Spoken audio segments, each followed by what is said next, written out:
This list is not going to include any great hammers. I already made a video going over the great hammers. This is just going to be for the regular and small hammers. I am also going to include Bloodborne onto this list, but things like the Kirk hammer or the Bloodletter are not going to make it on here because those are kind of larger, so I'll see more as great hammers themselves. But for the hammers across the series, they tend to be pretty mediocre for the most part. Whereas things like great hammers are like consistently some of the best strength-based options because of their really high damage output and really high poise.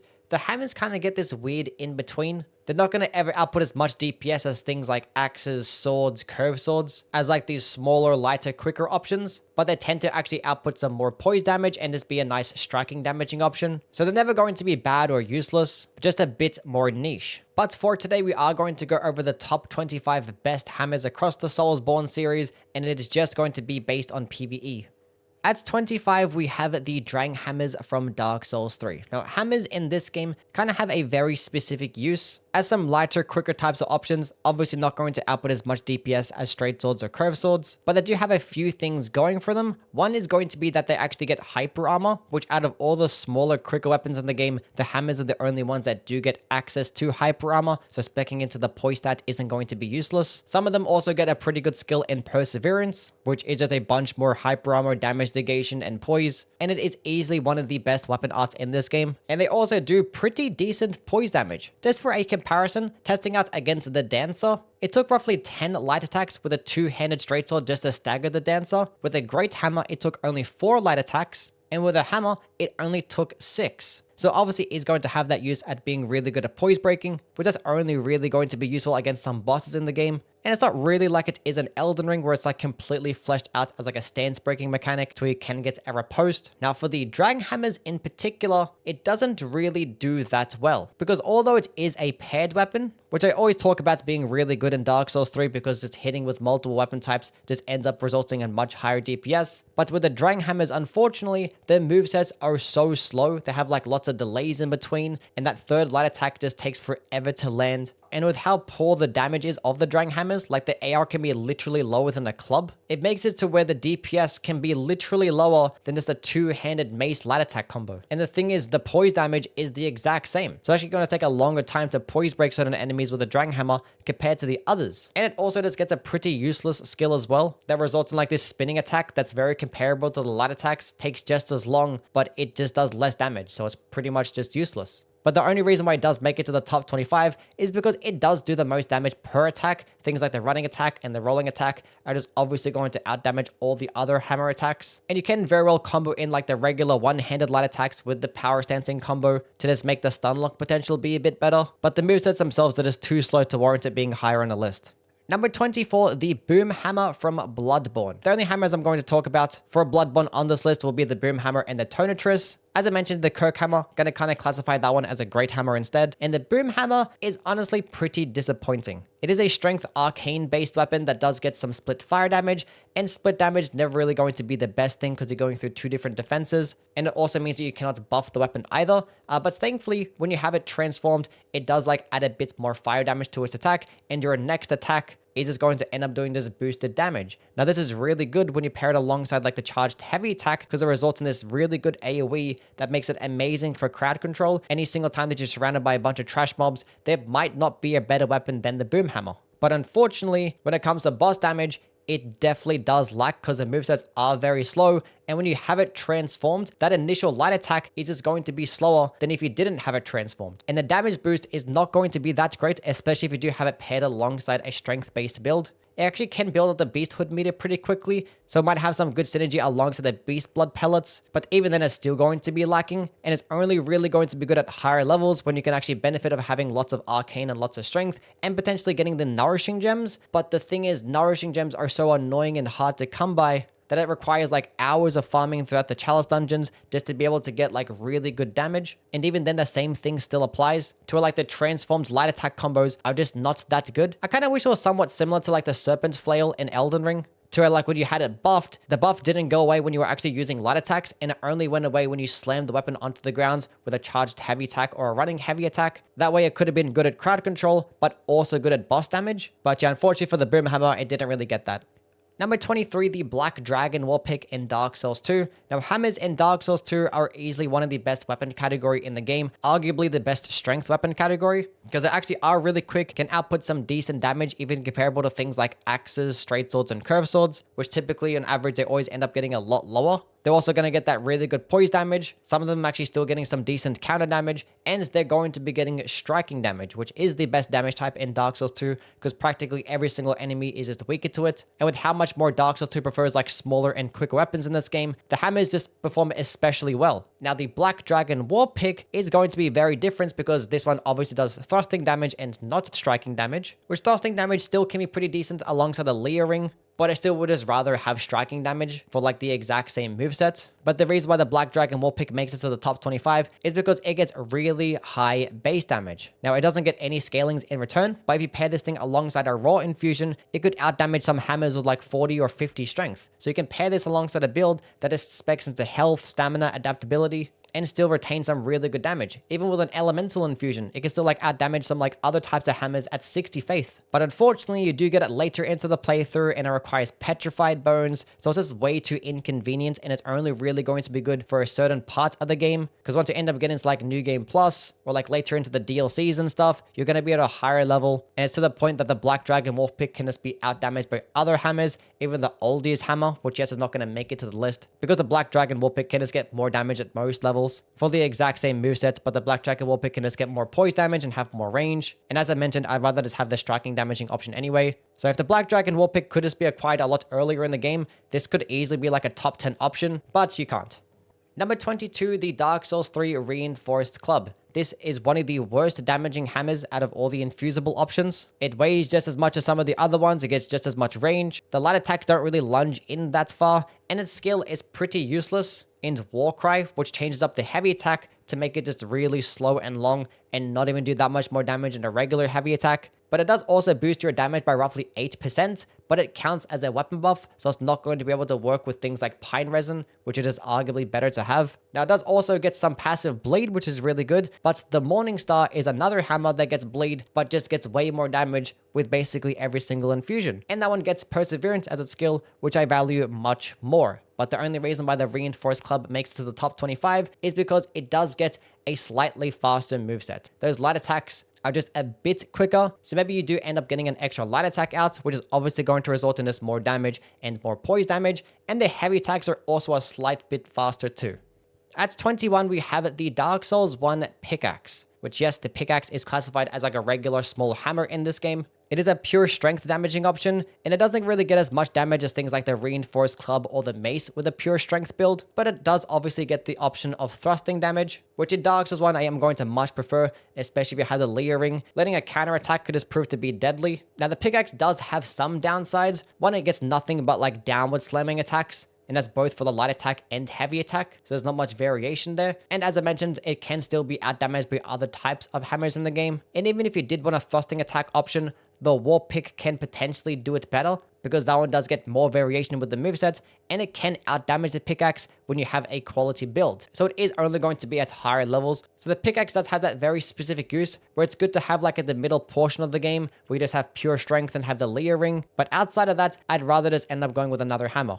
Number 20, the Dark Souls 2 Reinforced Club. Now this hammer can very well outdamage all the other hammers in Dark Souls 2 with a pure strength build. Like at most levels, it can just outdamage the rest, while also just getting that respectable counter damage and poise damage. It does get a similar moveset to all the other hammers, which pretty much all hammers in Dark Souls 2 get an identical moveset, except for like the one-handed light attack combo. Some might get horizontal swipes and some might get vertical swipes. I do prefer the horizontal swipes a lot better because they come out faster, and it's just better at hitting some enemies sometimes. Now, unfortunately for the Reinforced Club, it does get the vertical light attack combo, but for the most part, when you're using hammers, you're just going to be two-handing them anyway, unless you have them power stance and you want to combo in the regular light attack with the power stancing light. And in that case, I wouldn't really care to use the Reinforced Club. But the main reason why the Reinforced Club is going to get lower on the list is because it gets 20 durability. If you're going between boss to boss, this thing is going to break 100%, so it's only really going to be good when used as a secondary option with a pure strength build just to melt some bosses weaker to striking damage, which it can do very well in that regard, but I would just rather go in a different direction,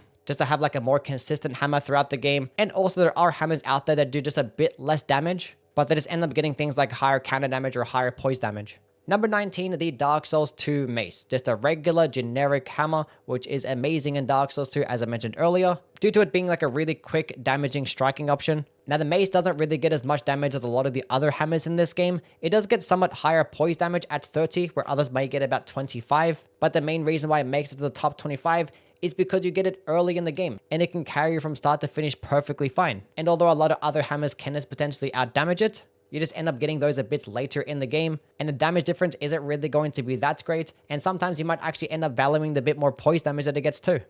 Number 18, the Demon Souls WARPICK. This is the first Demon Souls entry on this list, and the hammers in this game are okay. The things that I talked about hammers doing pretty well in will be things like having like a nice striking damaging option, things like higher poise damage, potentially more hyper armor, but in this game, there practically like is no poise damage. And there also is no hyper armor too. So that kind of makes the hammers a bit below average in that regard, because compared to other quicker weapon options, they're just going to end up outputting higher DPS. But the WARPICK does have its uses as a thrusting damaging option, which typically a lot of thrusting damaging weapons only end up resulting in poking attacks, where this is obviously just going to have more variation of moveset, which can be pretty nice. And their hammer moveset in this game is not too bad. I wish it could like lunge in a bit further to make it a bit easier to use. But I'm still not going to prefer this one more so than like the regular mace as a hammer, because the mace can just get more damage, and striking damage compared to thrusting damage is not going to be that big of a difference. And also the mace can be infused with faith-based infusions, whereas the WARPICK cannot. And for like a smaller, quicker type of weapon, there's lots of weapon types out there that can already pair alongside the magic infusion pretty well, whereas that is not as true with the faith infusions. Number 17, the Elden Ring Morningstar. Now, how I see the hammers in Elden Ring is kind of similar to how I see them in the other games. When it comes to straight up DPS, they're not going to beat up things like axes, curved swords, or straight swords, especially when you have them power stance, because the power stancing hammer combos are just awful. But they do one thing really well, and that is going to be their poise damage. And the best way to stance break in this game is going to be via a heavy attack or a guard counter, and thankfully for the hammers, they do both of those things really quickly. And you can spec into these builds very early on in the game as well. But for comparison, a charged heavy attack of a hammer does roughly 40 poise damage, which is literally more than a colossal sword. Now you can still very well stance break quicker with things like fist weapons, but the hammers are going to do it at a more consistent range and just get more weapon skill options too. Now as for the Morningstar, this is a very solid weapon. You can get it very early on in the game, it gets some decent damage, and it also gets passive bleed, which bleed in Elden Ring is just amazing. Now when I do like to use hammers, I'm pretty much either doing a guard countering build or a charged heavy attack build, and you're not really going to be proccing bleed quickly with those things, but having it as an option is still nice. But the reason why it's not going to get higher on the list is because it kind of is just outclassed by the Spiked Club, because the Spiked Club also gets bleed, but that one just gets more damage with every single infusion, and it gets a faster charged heavy attack. So you could think that there's practically no reason to use the Morningstar, but you do have to farm for the Spiked Club, where you don't have to farm for the Morningstar at all. You can just pick it up right at the beginning of the game. And it also does get some poking attacks with its moveset, specifically with the running heavy attack and the rolling attack. That is do come out a bit faster than normal, and these will actually do piercing damage too. And it's having the option to do multiple damage types is pretty cool, but it's not that big of a difference that I would value it more so than the Spiked Club. Number 16, the TONITRUS from Bloodborne. Now, I would love to put this thing higher, because with the correct setup, it can just output so much damage with like a high level strength arcane build and some nourishing gems. It can just shred so many enemies in this game, because as I mentioned with the boom hammer, which is another strength arcane weapon, it does get split damage and a transformation that does buff the weapon with some more damage. Now, unlike the boom hammer, the TONITRUS moveset is really fast, and the transformation doesn't actually change those speeds. And the buff actually lasts a small duration and doesn't just disappear after one attack. And for the most part, I am going to value bolt damage more, so it can just be like the direct upgrade, just without the really good crowd control potential that the boom hammer has. And yeah, if you just slap on some nourishing gems, or have like a high arcane build with some bolt gems, it can put in so much work. But the thing is, farming for those gems are such a massive pain in the ass and require PlayStation Plus too. So for the most part, if you're going to be building around these things for like regular New Game or New Game Plus, you're probably just going into like a regular strength build, getting some physical gems. And in that instance, a lot of the other weapons are just going to do better, because they're going to output more damage because it's not split damage, and you can actually buff those weapons with either fire or bolt. So the TONITRUS has the potential to be amazing, and if you do have PlayStation Plus and do put in the effort to grind, but yeah, unfortunately for the TONITRUS, it's in a game called Bloodborne where the build creation is dog shit. Number 15, the Blacksmith Hammer from a Dark Souls 2. Now this hammer does get middle of the pack types of damage and range. It does get the nice horizontal swiping moveset when one-handed, but it does have a couple of things going for it. One, it does have 40 poise damage, which is the highest out of all the hammers. Now, the unfortunate trade-off is that it does get the lowest counter damage at only 100, where most of the other hammers get at least 120. And for the most part, I am going to value the counter damage more because the counter damage is useful against every single enemy, where the poise damage difference is only going to be beneficial against a couple, and you can always increase poise damage by using the stone ring as well. But I think the major benefit of the blacksmith hammer is that it does perform especially well with elemental infusions. In fact, it actually can be one of the better early game faith-based options. The only hammer that can outdamage it with a faith build would be the homunculus mace, which you do get a lot later into the playthrough. So I think that's the best use for the blacksmith hammer, is for a really solid staple faith-based option and get some nice poise damage. But once you get a bit later into the game, there are some other options that I just rather have.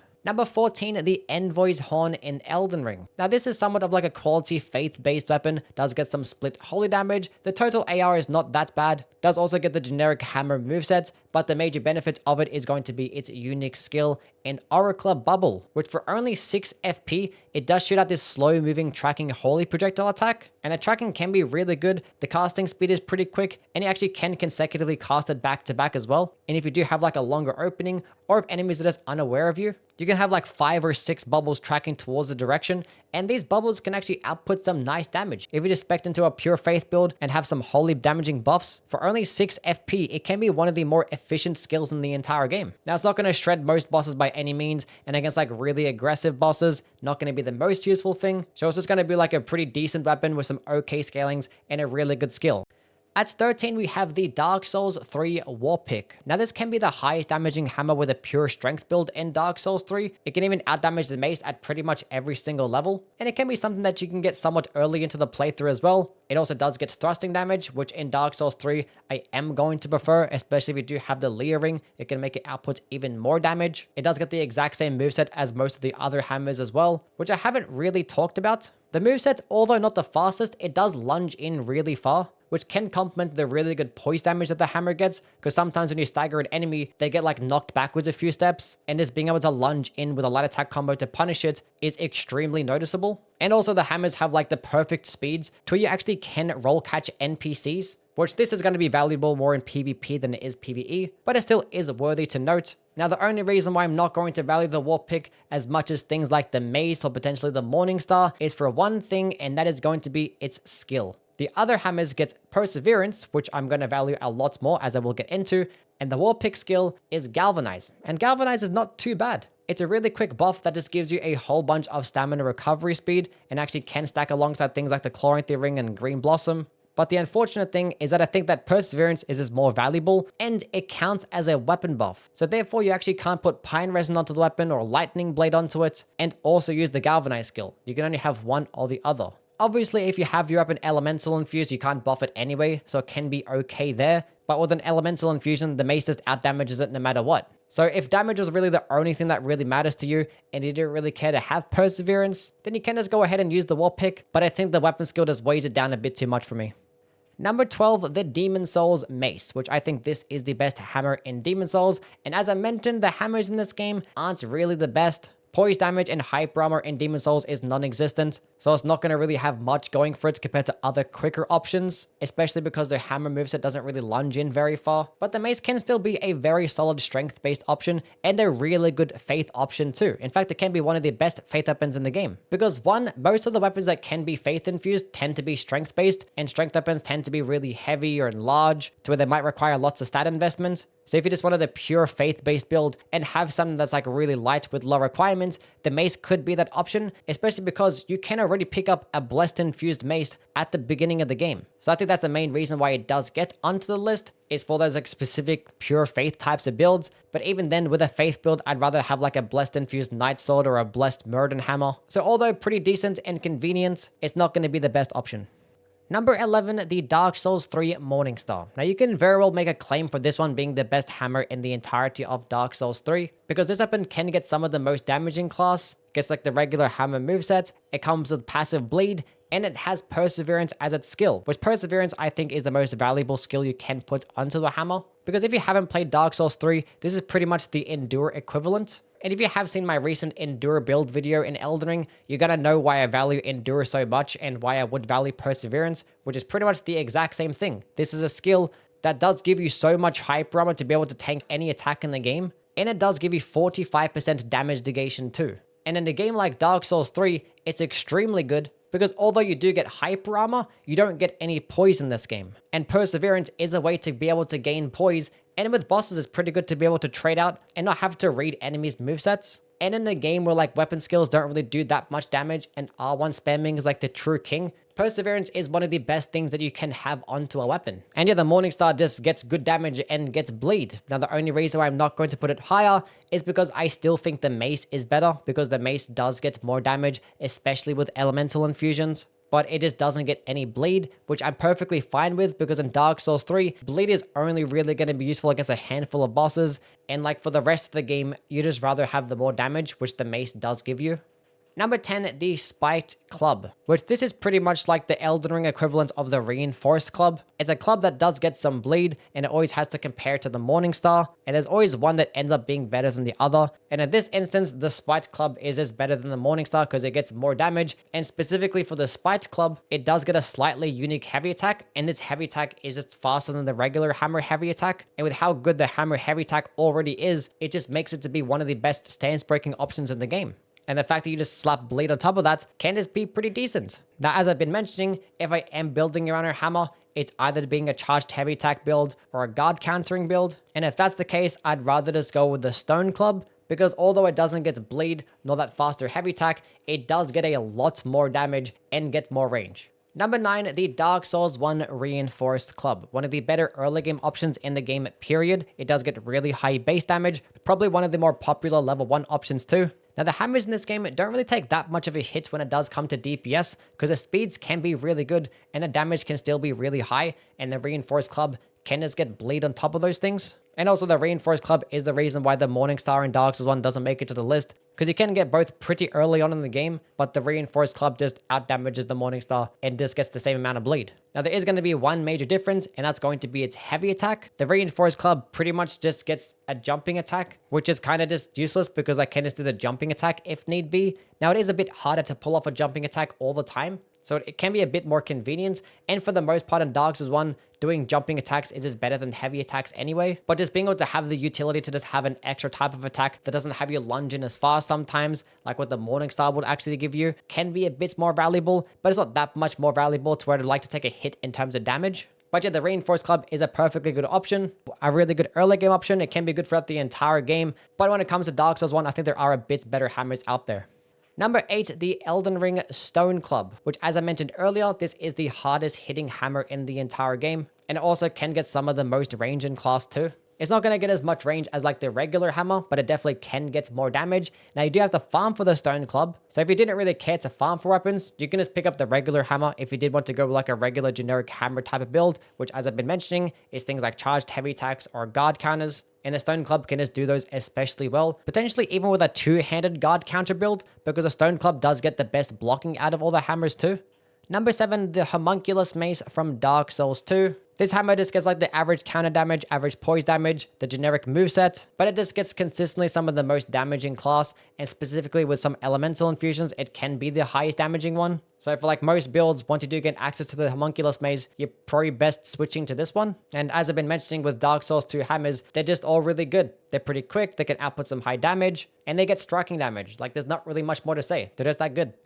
Number 6, the Dark Souls 1 WARPICK. Now this can be the hardest hitting hammer in the entirety of Dark Souls 1, specifically with a quality build, because it does get somewhat of a dexterity scaling as well. So if you're having a pure strength build, most other hammers can outdamage it. But as soon as you start speccing into dexterity and at higher levels, the WARPICK can be the best hammer in the game. And because it's the WARPICK, it's going to get some thrusting damage, and when paired along to the Leer Ring, it can definitely output more damage than all the other hammers. And in my opinion, it gets the best movesets too, because the heavy attacks are nice horizontal swipes. And with the hammers in this game, they tend to just get nothing but vertical chops. So having that nice variation of movesets and potentially hit multiple enemies, it's going to be much more prevalent with the WARPICK. And I would like to put it a bit higher on the list if it just did a bit more damage earlier on in the game, but you can't really go wrong with like the most potential damage and the best moveset.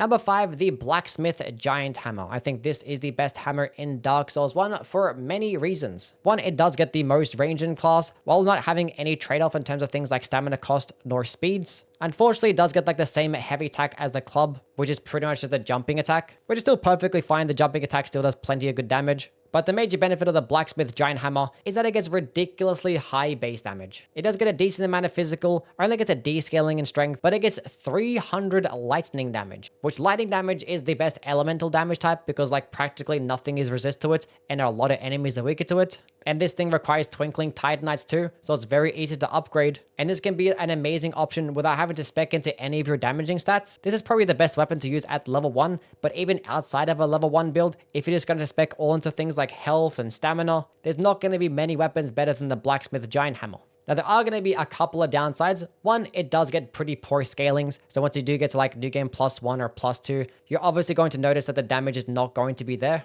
And once you are at higher levels, you're probably going to be able to have things like lots of faith and use things like Sunlight Blade. And also you do get it an Analondo and you have to kill the blacksmith for it. If you could get it before Analondo, it would be a lot better in my opinion. But the fact that you can get a hammer that has like 500 AR by the time that you get halfway through the game, it's kind of just insane.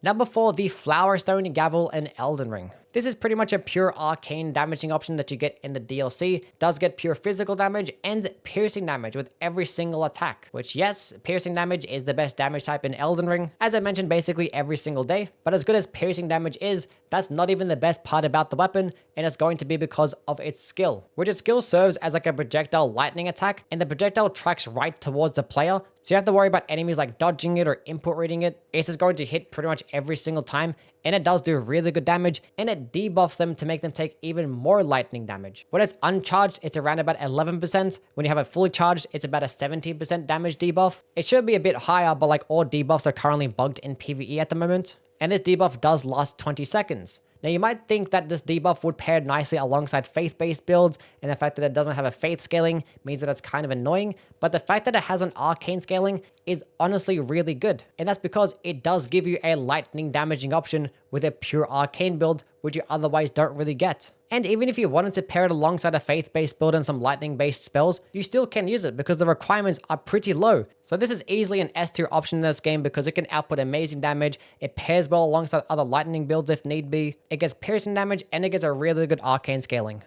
Number 3, we have the Mace from Dark Souls 3. Now, as I mentioned with the Morningstar, this pretty much gets the exact same moveset, but it just gets more damage, but no bleed, which is perfectly fine as a trade-off in Dark Souls 3. And with elemental infusions, specifically with a faith infusion, it can outdamage all the other hammers. And on top of all that, it gets perseverance as a skill, which I already talked about with the Morningstar, so I'm not going to go over it again, but it is one of the best skills in the entire game. And it pairs perfectly alongside the Mace, which is a very high damaging and high poise damaging weapon.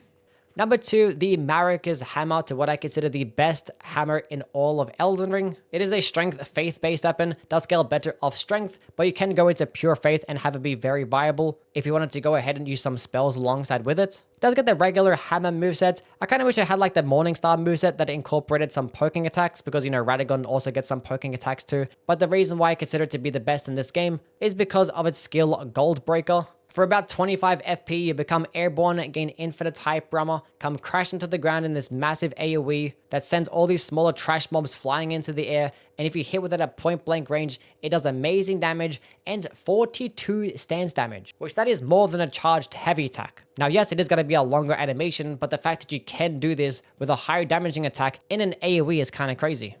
And that's number 1, we have the Craftsman's Hammer from Dark Souls 2. This is easily one of the best strength weapons in the entire game, because hammers are probably the best strength weapon type in this game. For reasons that I mentioned earlier, due to them being really quick, getting striking damage, also getting some pretty decent poise damage, low stamina cost. They do so many things really well, and the Craftsman's Hammer just does the most things the best. You get it pretty early on in the game, it requires Twinkling Titanites, which if you just pay a trip to the first DLC early on, you can get a max leveled weapon, while only having to kill like 3 or 4 bosses. It gets the highest counter damage in class, it gets some of the most poise damage in class, and also does get some of the most damage period. It's not going to be as much as things like the Reinforced Club or the Homunculus Mace, but it has so many other things going for it that I just consider it to be the best. Also does get that nice one-handed light attack combo that cover those nice horizontal swipes, which is faster than those vertical movesets. So therefore, if you did want to have it power stanced, it can be a good primary option, because for most power stancing combos, going like regular R1 into L1 can be extremely quick and efficient. So yeah, it's probably not going to be like the best hammer to use for every single infusion, but if you were to use it with any infusion, you'd still find plenty of success because it is a hammer that requires Twinkling Titanites and it gets amazing stats. Okay, we are now done with the hammer ranking list. As always, let me know what your opinions are down in the comments below. We don't really have much longer left until Night Rain, so I kind of do want to get a couple more videos in. I'm not sure if I end up doing like another marathon and another ranking like this, but one video that I do want to do that is Soulsborne related is ranking all the upgrade systems that all the Soulsborne games have. That is a video that I have always wanted to make, because obviously I care a lot about build creation, and there really isn't many videos out there that people have made that really cover that particular topic. So if that does interest you, definitely do like and subscribe, and catch you guys around. See ya.